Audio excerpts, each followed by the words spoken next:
Hello everyone and welcome back to Science Class 7 channel. So coming to the 8th number topic and that is about soil erosion. ठीक है, इससे पहले video में हमने soil pollution देखा था and about I think properties of soil.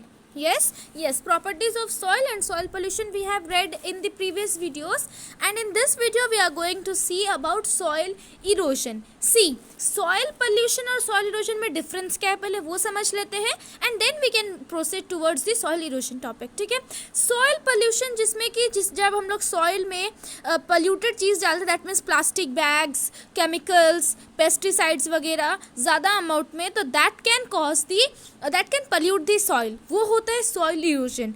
soil pollution. And what is soil erosion? Soil erosion मतलब soil, ये एक प्लेस में सॉइल है और ये सॉइल जब यहाँ से मीन्स किसी थ्रू द्वारा जैसे कि विंड या वाटर द्वारा जब यहाँ से वो शिफ्ट होकर किसी और जगह पर ये सॉइल जाकर रहता है, that whole process is known as soil erosion. ठीक है, ये छोटा सा इंट्रोडक्शन था. अभी हम लोग सॉइल इरोजन के बारे में डिटेल में पढ़ेंगे. The removal of land surface by water, wind और ice is known as erosion. जो कि सिंपल बात है कि land surface, that means land surface में क्या होता है, मिट्टी. तो जब वो रिमूवल होगा एक प्लेस से दूसरे प्लेस बाय वाटर जब बहुत ज़ोर से तेज़ होगा वाटर फ्लो, तो उसमें क्या होगा कि सॉइल को वो अपने साथ लेकर कोई दूसरे जगह पर वो ट्रांसफ़र कर देगा. और अगर ज़्यादा तेज़ हवा चल रही है तो वो भी क्या करेगा, सॉइल को लेकर वो दूसरे जगह पर ट्रांसफ़र कर देगा. और अगर ज़्यादा ज़ोर से आइस फ्लो हो रहा है वो सॉइल को लेकर दूसरे जगह पर ट्रांसपोर्ट कर देता है. तो जब यहाँ पर क्या सॉइल नहीं रहा, तो जब लैंड सरफेस से सॉइल रिमूव हो जाता है और कहीं दूसरे जगह पर जाके वो सॉइल रहता है, that process is known as erosion. The removal of land surface by water, wind और ice is known as erosion. This is the simple definition of soil erosion. You can learn it that what is the definition of soil erosion. The removal of land surface by water, wind or ice is known as soil erosion or erosion. ठीक है, the top soil is very fertile and in the absence of it the plant cannot grow. हम लोग जो ऊपर में जो soil देख रहे हैं उसको top soil है, जिससे कि plant grow कर रहे हैं ना, तो वो top soil जो है वो बहुत ही fertile है, बहुत ही उपजाऊ है और बहुत ही फर्टाइल है और इसीलिए उसमें प्लांट ग्रो करते हैं. और अगर टॉप सॉइल ही नहीं होगा तो प्लांट्स ग्रो नहीं कर पाएंगे, है ना. सब सॉइल मीन्स जो second layer of the soil है, तो सब स्ट्रेटम सॉइल जो कि थर्ड लेयर है, तो उसमें क्या है, उसमें ज़्यादा अमाउंट का ह्यूमस की मिनरल प्रेजेंट नहीं है, इसीलिए उसमें प्लांट ग्रो नहीं करते हैं. तो अगर टॉप सॉइल बस एक ही सॉइल है जो कि बहुत फर्टाइल है और उसी में प्लांट्स ग्रो करेंगे, और अगर टॉप सॉइल ही एक प्लेस से दूर हो जाए, एक प्लेस से हट जाएगा, तो वो प्लेस पे कैसे प्लांट ग्रो करेंगे, है ना. So in the absence of top soil the plant can not grow. In the absence of plant, the soil become loose. मान लीजिए ये एक लैंड है, ठीक है, और ये लैंड में एक भी ट्रीज या प्लांट्स या कुछ भी पेड़ पौधे कुछ भी नहीं है, ठीक है. तो क्या होगा, यहाँ पर बस मिट्टी ही मिट्टी है. तो ये मिट्टी में ना कोई प्लांट है ना कोई ट्री है. तो ये मिट्टी जब विंड या वाटर के साथ मीन्स उसका अट्रैक्शन होगा, जब विंड बहुत ज़ोर से चलेगी, नहीं तो जब वाटर बहुत तेज़ी से आएगा, तो ये जो सॉइल, जो खाली सॉइल है जहाँ पर कि एक प्लांट भी नहीं है, वो विंड और वाटर वो उसको लेकर दूसरे जगह पर चल जाएगा, है ना. वो फ्लो करते के साथ साथ वो अपने ये सॉइल को भी दूसरी जगह पर लेकर चल जाएगा. सो जब कोई प्लेस में प्लांट्स नहीं होता है तो सॉइल जो होते हैं बहुत ही ढीले बन जाते हैं और उसको आराम से वाटर, विंड, आइस आराम से उसको एक जगह से लेकर दूसरे जगह पर छोड़ देता है. तो इसीलिए ऐसा क्यों है कि अगर प्लांट नहीं होगा तो सॉइल इरोजन होता है, बिकॉज जो प्लांट का रूट है, मान लीजिए यहाँ ये एक लैंड और यहाँ पर एक प्लांट उगा है, ठीक है, ट्री उगा है और ये उसका रूट है. तो ये रूट क्या करता है कि जो वो क्या करता है, सॉइल को ना एकदम पूरा मीन्स कस के पकड़ता है, सॉइल को इधर उधर जाने नहीं देता है.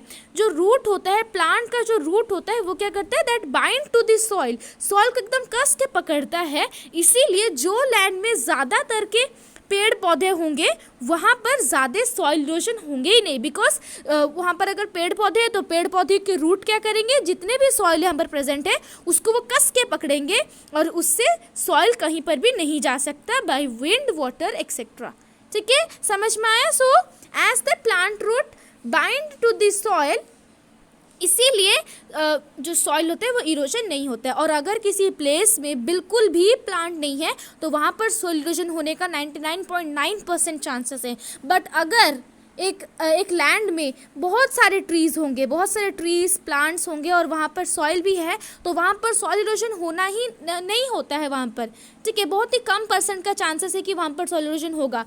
जहाँ पर जो लैंड में बहुत से प्लांट्स होंगे वहाँ पर सॉइल इरोजन होते ही नहीं है, बिकॉज प्लांट रूट क्या करेंगे, वो सॉइल को एकदम कस के पकड़ते हैं, ठीक है। Soil erosion in mainly caused by the large scale of cutting forest trees और प्लांट। सॉइल इरोजन होता कैसे, जब हम लोग बहुत मात्रा में ट्रीज, फॉरेस्ट ट्रीज, प्लांट को काटते हैं ना, उसी में सॉइल इरोजन होता है। सी देखिए अभी क्या हो रहा है कि फॉरेस्ट एरियाज में जितने भी ट्रीज है उसको कट करके वो फॉरेस्ट एरिया में एक बिल्डिंग्स, अपार्टमेंट खोल देते हैं। तो उसमें क्या लॉस हो रहा है हम लोग का लॉस ये हो रहा है कि हम लोग का सॉइल इरोजन हो रहा है। देखिए ये एक फॉरेस्ट लैंड है और यहाँ पर बस ट्रीज ही ट्रीज था, ठीक है। फॉरेस्ट में क्या होता है, ट्रीज एंड ऑल, ठीक है। तो ट्रीज जब यहाँ पर कट कर दिए जाएंगे तो फिर ये एक सूखा सा जमीन बन जाएगा, सूखा सा फॉरेस्ट बन जाएगा। तो वहाँ पर बस कोई भी एक प्लांट, रूट भी नहीं है, ट्री भी नहीं है, कुछ भी नहीं है। तो रूट नहीं है तो सॉइल को कौन कस के पकड़ेगा, कोई नहीं। तो आराम से सॉइल दूसरे जगह पर चल जाएगा और इसी से सॉइल इरोजन होता है। तो soil erosion is mainly caused by the large scale of forest trees और plant.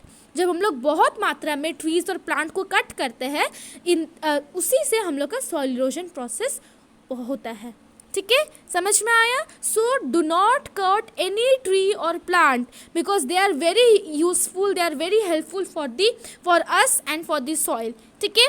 This process of cutting down of trees is called deforestation. और ये जो प्रोसेस है ना जिसमें कि ट्रीज वगैरह को कट कर दिया जाता है, वो प्रोसेस को बोला जाता है डिफॉरेस्टेशन। ये आपको लर्न करना है, डेफिनेशन लर्न करना है कि the process of cutting down of trees is called deforestation. इतना तक आपको लर्न करना है, ठीक है।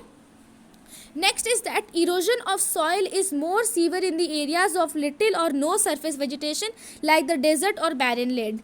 क्या होता है ना कि कौन से जगह पर ज़्यादा सॉइल इरोजन होता है, उस जगह पर ज़्यादा सॉइल इरोजन होता है जहाँ पर कि कोई भी पेड़ पौधे नहीं उगता हो। जैसे कि डेजर्ट में आपको बहुत से कम प्लांट्स देखने को मिलेंगे, बिकॉज डेजर्ट में एक भी प्लांट नहीं है तो वहाँ पर सबसे ज़्यादा इरोजन होगा। बिकॉज प्लांट नहीं है तो सॉइल को कौन कस के पकड़ेगा, सॉइल को कोई कस के पकड़ने वाला है ही नहीं, तो आराम से सॉइल इरोजन होगा, ठीक है। और बैरन लैंड में भी जहाँ पर कि एक भी पेड़ पौधे की कोई भी वेजिटेशन नहीं होते, vegetation that means growing of plants and trees on all, ठीक है। वेजिटेशन जहाँ पर नहीं होगा, जो एरिया में वेजिटेशन नहीं होगा उस एरिया में ज़्यादा सॉइल इरोजन होता है, ठीक है। So question can come in which area soil erosion is more severe. So you will write that erosion of soil is more severe in the area of little or no surface vegetation like desert or barren land. ये आपके answer को बहुत ही सुंदर बना देगा, ठीक है।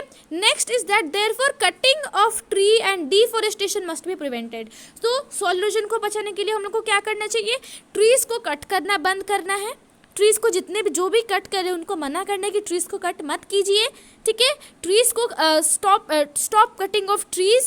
And second is that deforestation process को भी आपको बंद करना है। That means deforestation, cutting down of forest trees और प्लांट को आपको कट ही नहीं करना है, because for due to cutting down of trees and the process called deforestation, soil erosion is caused.